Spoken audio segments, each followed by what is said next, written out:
Muitos de vocês que estão aqui tiveram que ser quebrados, massacrados pela vida para virem estar aqui e aceitarem a palavra de Deus. Eu costumo dizer aqui, irmãos, de todos nós que estamos aqui nessa manhã, apenas 5%, talvez menos, vieram pelo amor. 95% de nós que estamos aqui viemos pela dor. Antes de começarmos a leitura, quero que você feche seus olhos um minutinho, abaixe sua cabeça. Querido Deus, estamos à tua presença neste domingo, meu Pai, com esses rumores de guerras, como Jesus bem nos explicou, guerras e rumores de guerras, mas ainda não é o fim, mas o fim virá, e depois em que as coisas acontecerem, o Senhor retornará. Essa é a nossa bendita esperança, que o Senhor volte para nos resgatar, para que nós possamos morar na Sião celestial. Pai, atinge agora as pessoas que estão na live, aqueles que vão ouvir essa mensagem, aqueles que estão aqui, que o Senhor com o coração empenhados para ouvir a tua voz. Os abençoe a todos e que o teu Espírito Santo tenha livre acesso aos corações, em nome de Jesus, amém. E a igreja diz amém. Irmãos, vamos lá, 1 Coríntios, o capítulo 1, o verso 18. Certamente a palavra da cruz é loucura para os que se perdem, mas para nós que somos salvos ela é poder de Deus, pois está escrito: destruirei a sabedoria dos sábios e aniquilarei a inteligência dos inteligentes. Onde está o sábio? Onde está o escriba? Onde está o questionador deste mundo? Não é fato que Deus tornou a loucura, a louca sabedoria deste mundo? Visto que na sabedoria de Deus o mundo não o conheceu por sua própria sabedoria, Deus achou por bem salvar os que creem por meio da loucura da pregação, porque os judeus pedem sinais e os gregos buscam sabedoria, mas nós pregamos o Cristo crucificado, escândalo para os judeus e loucura para os gentios. Mas para os que foram chamados, tanto judeus como gregos, Cristo é o poder de Deus e a sabedoria de Deus, porque a loucura de Deus é mais sábia do que a sabedoria humana, e a fraqueza de Deus é mais forte do que a força humana. Irmãos, considerem a vocação de vocês. Não foram chamados muitos sábios segundo a carne, nem muitos poderosos, nem muitos de nobre nascimento. Pelo contrário, Deus escolheu as coisas loucas desse mundo para envergonhar os sábios. Deus escolheu as coisas fracas do mundo para envergonhar as fortes. E Deus escolheu as coisas humildes do mundo e as desprezadas e aquelas que não são, para reduzir a nada as que são, a fim de que ninguém se glorie na presença de Deus. Mas vocês são dele, em Cristo Jesus, o qual se tornou para nós, da parte de Deus, sabedoria, justiça, santificação e redenção, para que, como está escrito, aquele que se gloria, glorie-se no Senhor. Vamos ler esse último pedaço? Aquele que se gloria, glorie-se no Senhor. Mais uma vez, aquele que se gloria, glorie-se no Senhor. Irmãos, a cruz, ela foi escândalo para os judeus e loucura para os gentios, os gregos da época. E hoje a cruz está enfeitando aqui o nosso símbolo quadrangular. Nós vemos cruzes nas igrejas, nos locais de trabalho, nas camisetas. Será que a cruz ainda é um escândalo? Eu quero falar hoje sobre a loucura da pregação, exatamente sobre isso. Hoje você vê a cruz em todos os lugares, pessoas carregam a cruz no peito, a cruz está nos símbolos que nós temos. Mas o que acontece, irmãos? Naquela época, a cruz para os judeus era escândalo e loucura para os gentios. O que seria a loucura e o escândalo. É exatamente isso que nós vamos estudar um pouquinho mais a fundo. Os judeus, eles pediam sempre a Jesus um sinal.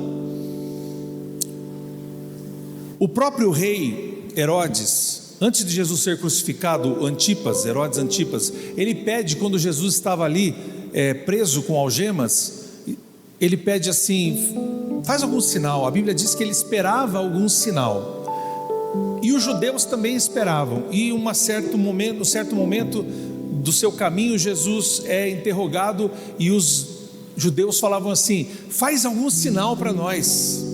E ele responde: nenhum sinal será dado a essa geração, a mais do que foi dado pelo sinal do profeta Jonas, que esteve 3 dias e 3 noites no ventre do peixe. Esse era o sinal. Eles queriam maravilhas. Portanto, quando começou o evangelho a se dissipar, uma das razões que os judeus não aceitavam a cruz de Cristo, primeiro, porque era a cruz. Nenhum judeu de bem seria crucificado, a não ser que eles estavam sendo escravizados e perseguidos por Roma. Por isso milhares de judeus foram crucificados, porque estavam sendo perseguidos. Mas Jesus, ele foi condenado no tribunal como um ladrão. É lógico que houve um esquema político entre os judeus e os romanos. Houve uma conveniência política e colocaram um inocente na cruz. Mas em Deuteronômio está escrito que maldito todo aquele que fosse pendurado no madeiro. Por isso os judeus não poderiam entender que o Yeshua HaMashiach, o Cristo, o Messias, pudesse no final de tudo morrer crucificado. A cruz era um escândalo para os judeus. Como que o Messias prometido iria acabar pobre, miserável e crucificado? Por isso que tanto Paulo quanto outros tantos fariseus perseguiram os cristãos, porque era incompatível o cenário da cruz com a vinda de um Messias. O que os judeus esperavam, irmãos? Os judeus esperavam e ainda esperam um Messias, um enviado, um ungido. O Cristo é o termo grego para o Messias. Eles ainda esperam um Messias que venha resgatar a glória do reino de Davi e de Salomão. Como Jesus era um homem perrapado, não tinha dinheiro, a Bíblia diz que Jesus não tinha onde reclinar a sua cabeça. Jesus vivia de oferta das mulheres mais ricas que eram suas discípulas e de doações. Jesus era um homem que não tinha dinheiro, não tinha uma influência política.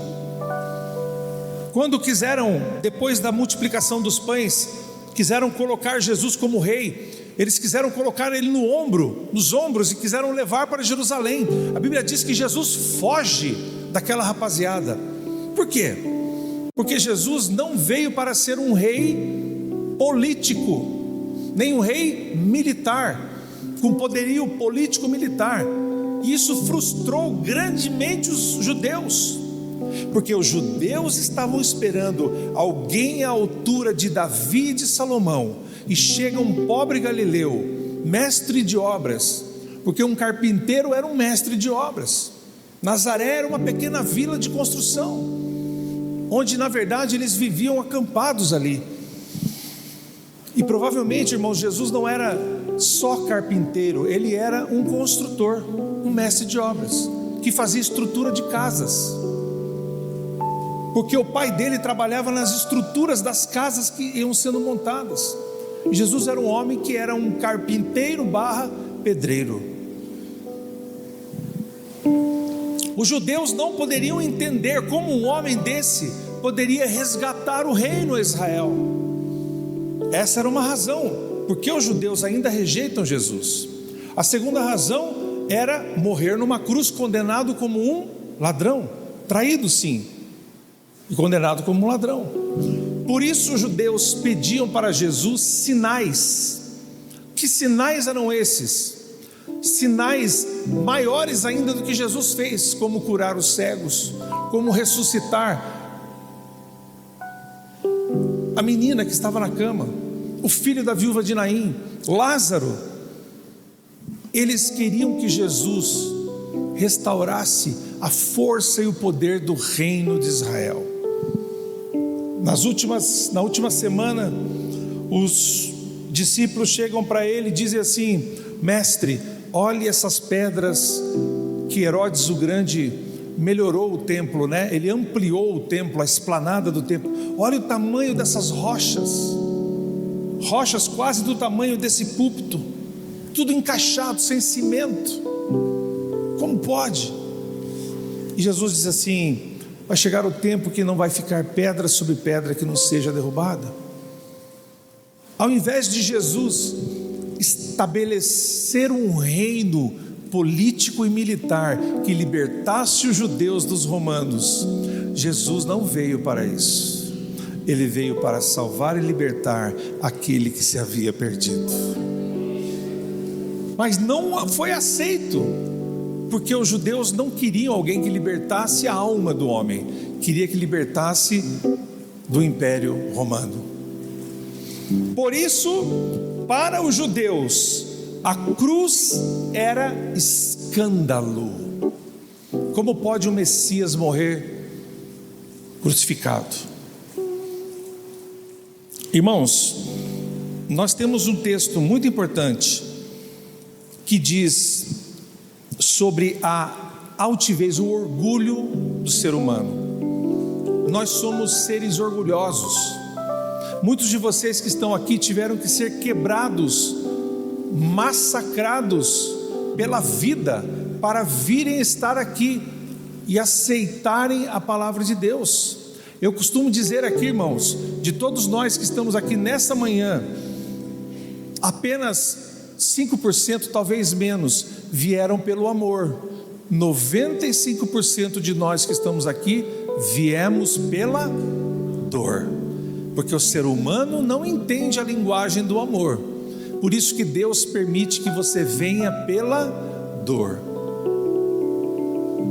Há uma frase numa música: bendita dor que me levou à cruz.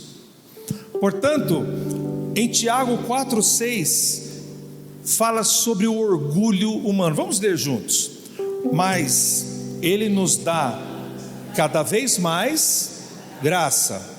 Por isso, Deus resiste.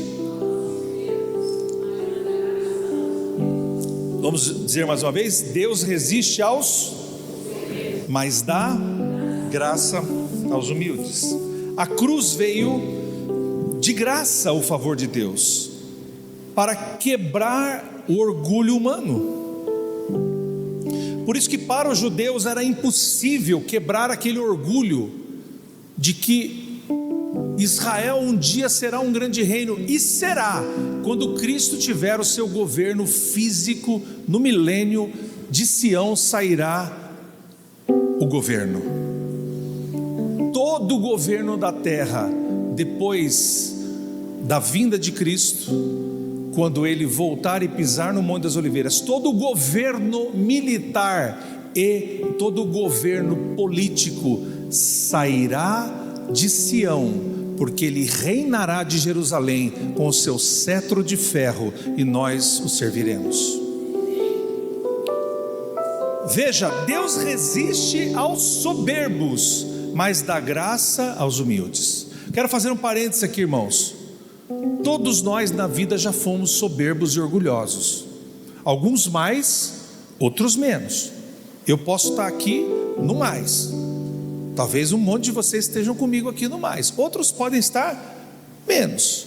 Mas a soberba e o orgulho humano impedem que você tenha uma relação com a cruz de Cristo. Nós estávamos falando sobre parentes. Talvez você tenha alguns parentes que você prega, e ele vai ficando cada vez mais duro contra o Evangelho. Alguns de vocês têm essa experiência? De convidar na igreja, de falar sobre o Evangelho. Cada vez que você fala mais para aquele parente, mais duro ele fica. Já sentiram isso? E muitos desses que foram duros no passado estão aqui sentados olhando para mim, porque Jesus quebrou o seu orgulho e sua altivez de espírito. E você tem que bater palma por isso.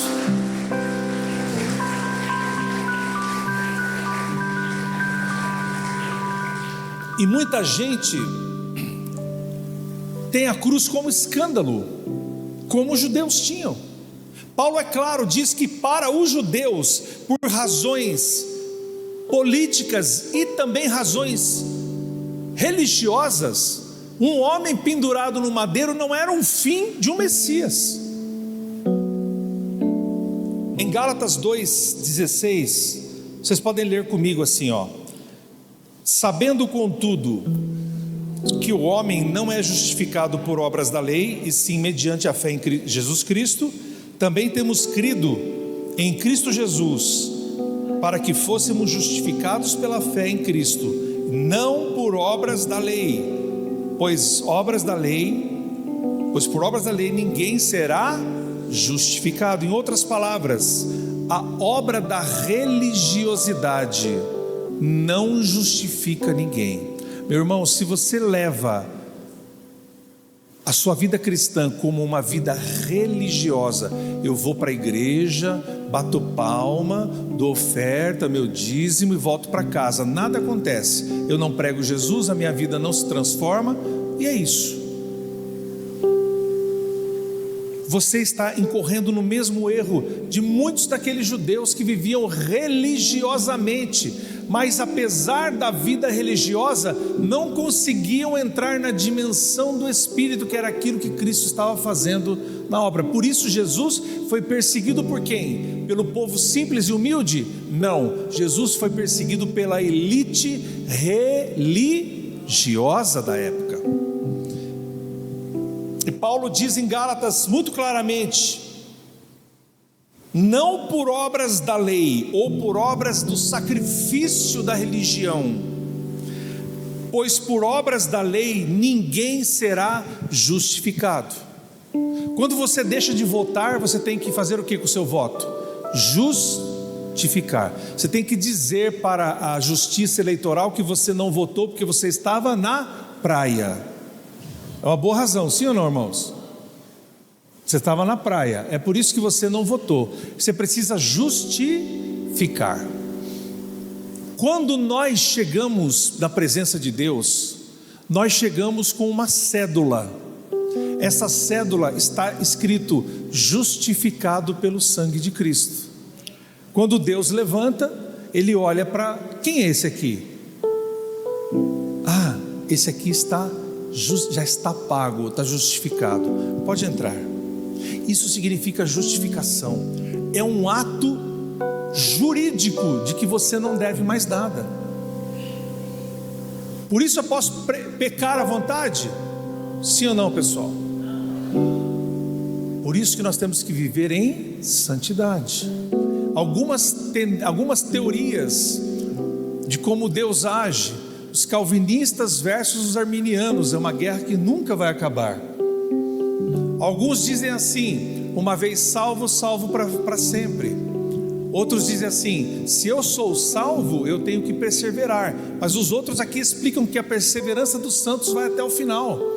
Na verdade, irmãos, nós acreditamos que você pode perder a salvação, mas há uma explicação em Hebreus. Porque os que se desviam da casa de Deus nunca, na verdade, foram salvos.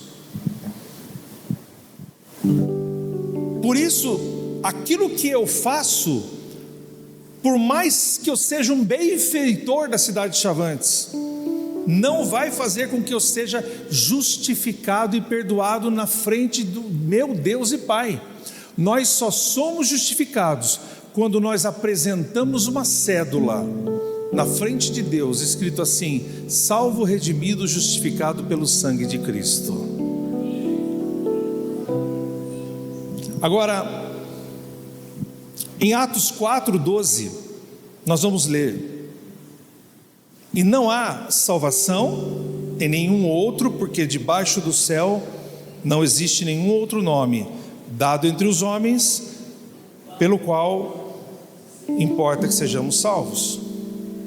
Aqui entra um problema dos gregos, e os gentios naquela época a Bíblia se relaciona com essa palavra gentio, dizendo todos aqueles que não eram judeus, de todas as nacionalidades. Mas o pensamento e a língua que vigorava era o grego. Hoje, como os Estados Unidos são o grande império e a grande país, e todos querem falar inglês para ter oportunidade de emprego, porque o inglês é a língua que realmente abre portas para você. Naquela época, os gregos, e falar grego abria a porta do mundo para você. E Paulo esteve em Atenas e viu aquele panteão de deuses, Zeus, Poseidon e todos os outros deuses. E para o grego, para o gentio da época, racionalizar a questão filosófica e espiritual era mais importante.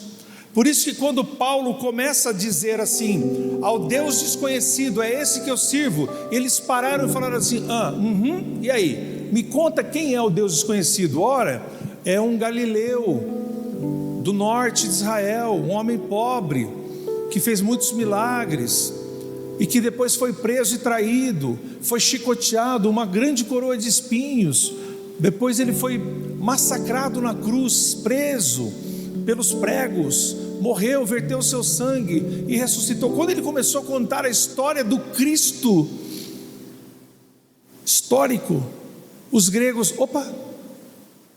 esse aí não é um Deus, porque os nossos deuses, eles não sentem, os nossos deuses não morrem em cruz, os nossos deuses não podem ser condenados como um ladrão, então não serve para nós.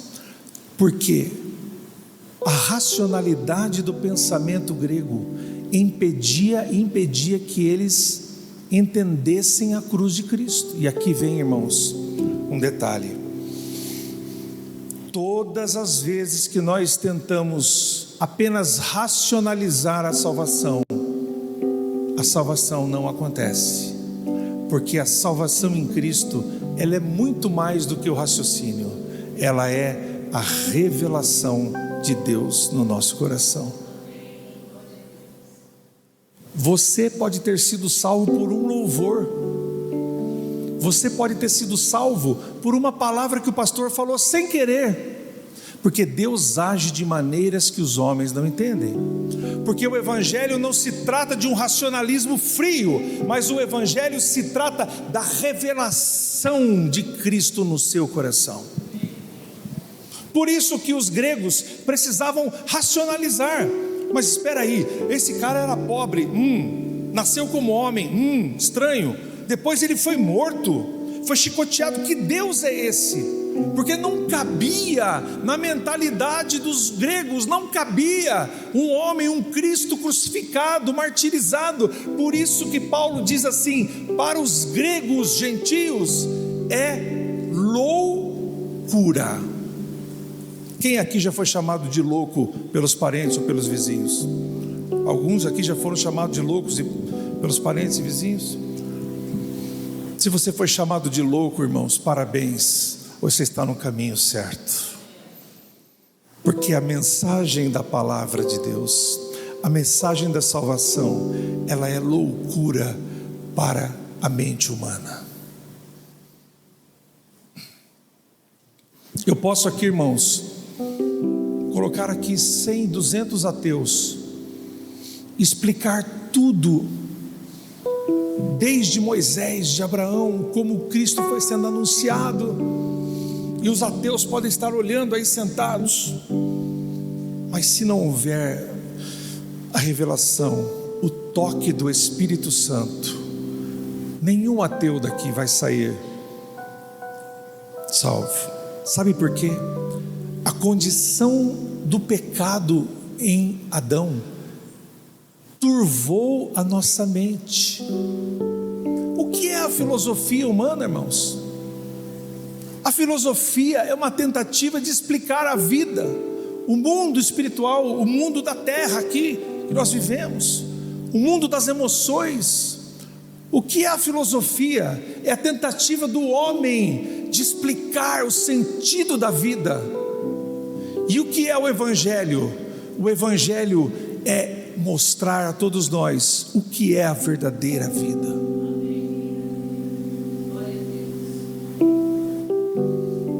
Tem pessoas que você prega, cada vez ela fica mais dura. Um bispo chamado Agostinho de Hipona, no século IV, por volta do ano 300, ele era um homem com uma mãe que era piedosa, que orava por ele. Atenção, mães e pais.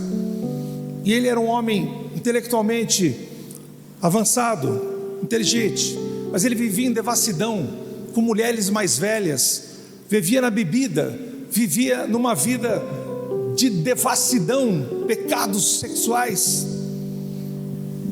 E a mãe dele orava por ele.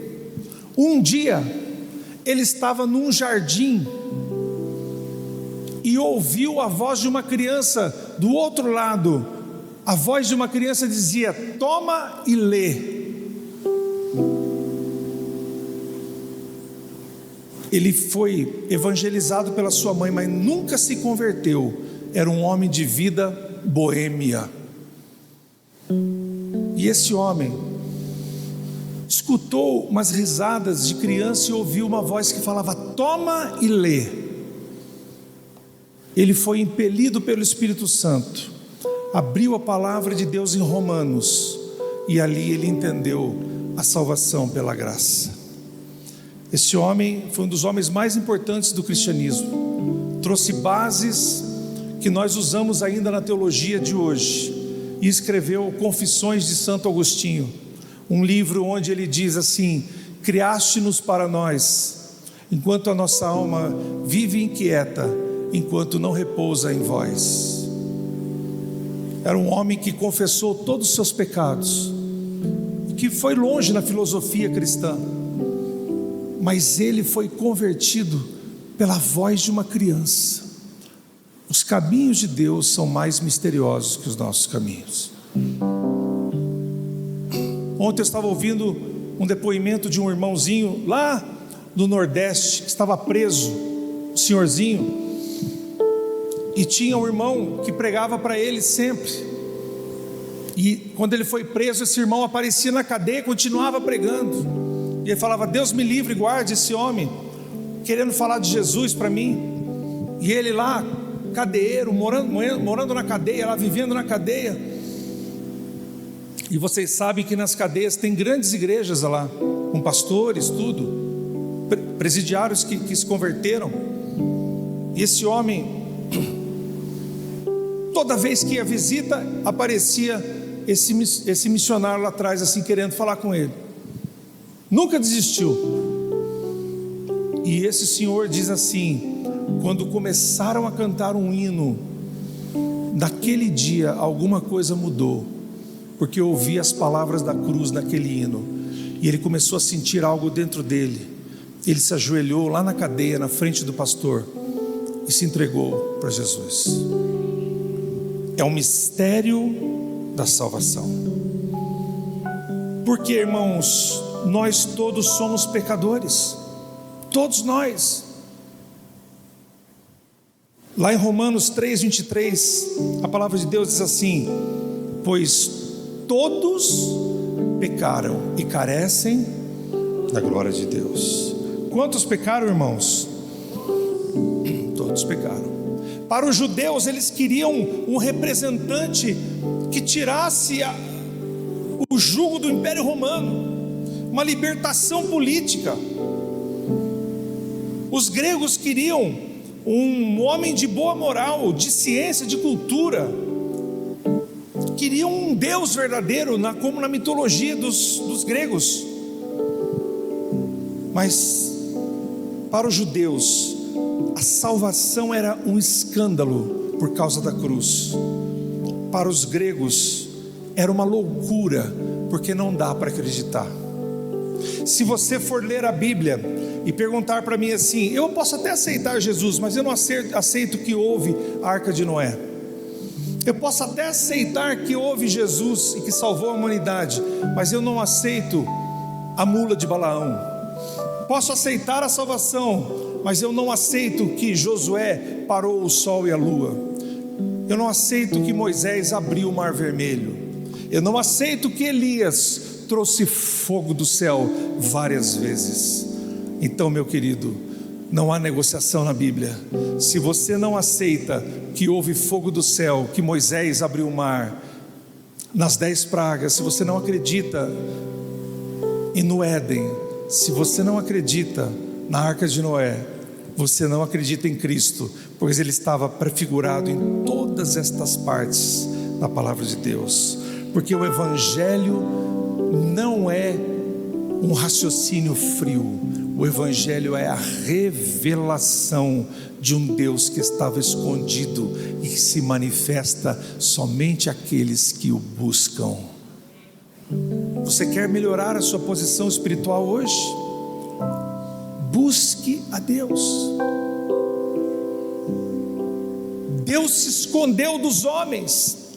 Quando o Éden caiu, Deus selou o Éden e se escondeu do homem pela arrogância do homem, pela prepotência do homem.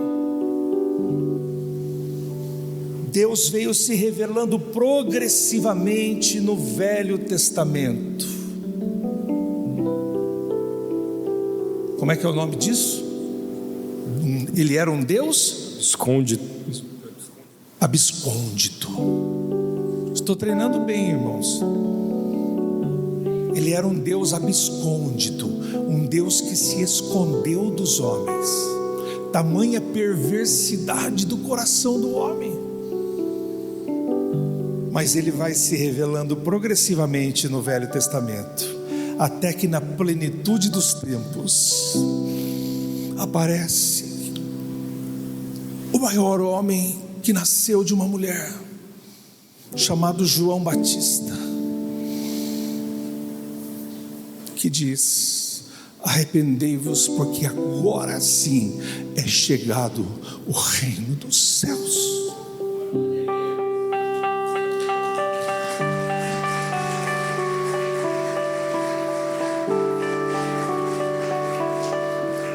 E na plenitude dos tempos, na paz romana, aparece João Batista dizendo: vem aí um maior que eu não posso tirar nem os sapatos. Eu batizo com água, mas ele enfim batizará vocês com Espírito e com fogo. Esse Jesus está aqui batizando a todos nós com Espírito e com fogo. Por isso que a salvação não é um mero raciocínio filosófico ou um raciocínio matemático. A salvação é a revelação de que você não é nada e precisa de Jesus, que é tudo. Quantos se converteram por causa de uma frase, de uma música, de um louvor? Quantos se converteram porque começaram a entrar no banheiro e chorar debaixo do chuveiro? Quantos se converteram de madrugada com um sonho? E Jesus está aparecendo aos muçulmanos em visões. Não são poucos muçulmanos que estão se convertendo sozinhos, porque Jesus está aparecendo pessoalmente para eles no mundo islâmico. Porque é chegada a hora, irmãos, da grande colheita. É chegada a hora. Nós cremos que a pregação, ela é o poder de Deus. A cruz, os judeus esperavam um Messias forte, cheio de glória, com muitos políticos ao seu lado, com muitos generais, que desbancasse Roma de uma vez por todas. Os gregos confiavam na sua própria inteligência, achavam impossível um homem crucificado pudesse salvar alguém. Como que um homem crucificado vai salvar alguém? Irmãos, pense bem, isso é uma loucura. Como que um homem sem dinheiro, pé rapado, sem acordos militares, políticos, pode salvar alguém? Salvar alguém do quê? É a loucura da pregação. A sabedoria de Deus veio desbancar a sabedoria dos homens. A fraqueza de Deus é maior que a força dos homens. Irmãos, quem rejeita a cruz não entende que não houve derrota na cruz, mas houve vitória, porque ao terceiro dia Ele ressuscitou. Quem rejeita a cruz, irmãos, não pode viver o poder da ressurreição e o poder do Espírito Santo na minha e na sua vida. Em 1 Coríntios 2,14, ora, a pessoa natural não aceita o que? As coisas do Espírito de Deus, porque lhes são loucura. Ela não pode entendê-las, porque elas se discernem espiritualmente. Continue orando por aquele parente cabeçudo e teimoso que você tem. Alguém tem parente cabeçudo e teimoso aqui? Deixa eu ver. Temos parentes cabeçudos, teimosos? A maioria não tem, mas eu tenho. Continue orando por ele, porque talvez ele não vai ouvir você mais. Ele diz assim na festa de Natal: nem vem falar de igreja, nem vem falar de crente, de igreja. Não é assim? Não vem me falar dessa coisa de igreja. Mas haverá um dia que o Espírito Santo vai tocar nele e nela, porque as coisas espirituais se discernem espiritualmente. Porque o homem natural que rejeita Cristo, ele não entende e pensa que é loucura, que nós somos loucos. Mas um dia haverá uma revelação espiritual na vida dele. Em 2 Coríntios 4,4, nos quais o Deus deste século, ou Deus deste mundo, cegou o entendimento dos descrentes, para que não lhes resplandeça a luz do Evangelho da glória de Cristo, o qual é a imagem de Deus. Ele diz: quem me vê a mim, Filipe, quem me vê a mim, vê ao Pai. Porque o Pai está em mim e eu estou no Pai, para que como o Pai está em mim e eu estou no Pai, vocês estejam em mim e estejam com o Pai. Porque eu e o Pai, nós somos um. Portanto, irmãos, continue orando por aquele descrente que é o seu vizinho, o seu amigo, o seu parente, aquele que zomba de você no serviço. Porque o Deus deste século, que é Satanás, cegou o entendimento daquele que não é crente, para que ele não sinta e veja a luz do Evangelho, e ele não possa perceber que Jesus é a imagem de Deus. Quantos tem pessoas aí que você precisa orar por elas, que você quer interceder? Deixa eu ver. Coloque a mão no seu coração. Abaixe sua cabeça. Pai, estamos te pedindo por aqueles que ainda têm um entendimento cegado por Satanás, têm um entendimento fechado, aqueles que estão com escamas nos olhos e no coração, e que não entendem a loucura do Evangelho e da pregação. Queremos orar pelos parentes, vizinhos, amigos, por aqueles da nossa própria casa que têm o entendimento cegado, fechado. Porque se não for pela revelação do Teu Espírito, é impossível que eles venham até Cristo. Porque nós estamos aqui salvos, não porque somos melhores que alguém, mas porque Jesus se revelou através da Sua palavra. Nós estamos aqui não porque somos mais bonitos ou mais fortes, mais inteligentes. Nós estamos aqui porque Jesus se revelou em meio à Sua palavra, e o Evangelho é a grande notícia, para que nós que estamos aqui, Pai, não venhamos nos gloriar, mas gloriarmos no Senhor, que é de onde vêm as fontes da vida. Senhor, abre o entendimento dos nossos vizinhos, nossos parentes, às vezes nosso pai, nossa mãe, aquele que está com a gente, nossos tios, primos.